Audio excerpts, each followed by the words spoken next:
Një burr që bleu një tank u habit kur zbuloi se kishte blerë më shumë se sa kishte pritur fillimisht.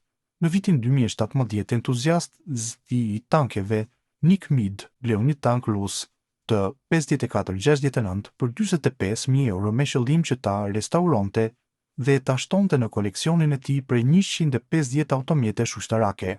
Së bashku me mekanikun Todd Chamberlain, dyshja filmoi veten duke hapur një rezervuar nafte në rast se kishte municion që duheshin asgjësuar. Në vend të kësaj, ajo që gjetën ishte shuflari me peshë deri në 5 kg secila, me një llogaritje të shpejtë nga Todd, që sugjeronte se sendet mund të vlenin rreth 2.5 milion euro.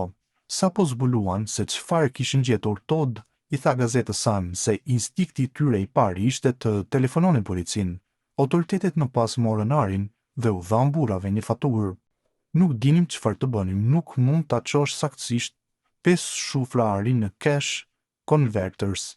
Pa u bërë pyetje, kështu që thirrën policinë, tha ai.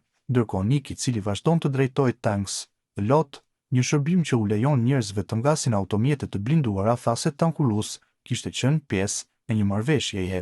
Kjo marrëveshje përfshinte stërvitjen e Nick në një kamion ushtarak dhe një top abot për tankun, pasi e pa atë në një reklam në eBay. Sa i përket mënyrës se si arriti ari atje, teoritë e dyshes është se ajo u plaçkit nga ushtarët irakianë në Kuvajt gjatë luftës së Gjirit në vitet 90 përpara se tanku të kapej dhe të transferohej në Britani. Lidhur me atë që kishin bërë të dyshuarit për grabitje, Nick sugjeroi se ata duhet të kenë hapur një vrim në një rezervuar karburanti dhe ta kenë futur plaçkën e tyre atje. Edhe nëse nuk marr asgjë nga ari mbrapsht, do t'i ke mende tanket e mia të bukura, ashtu e Nick. Kjo nuk do të ishte hera e fundit që Nick do të gjendej në lajmet për shfrytëzimet e tij me automjete ushtarake. Disa muaj pasi filloi lufta e Rusisë me Ukrainën, ai dhuroi disa nga automjetet e tij Ukrainës, duke përfshirë një automjet me 6 rrota, Pinsgauer Vector 35 transportues të blinduar Spartan dhe 25 Land Rover të blinduar.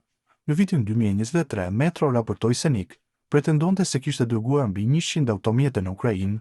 Nick është një nga qindra individ që dhuruan ose dorëzuan automjetet në vend viteve të fundit,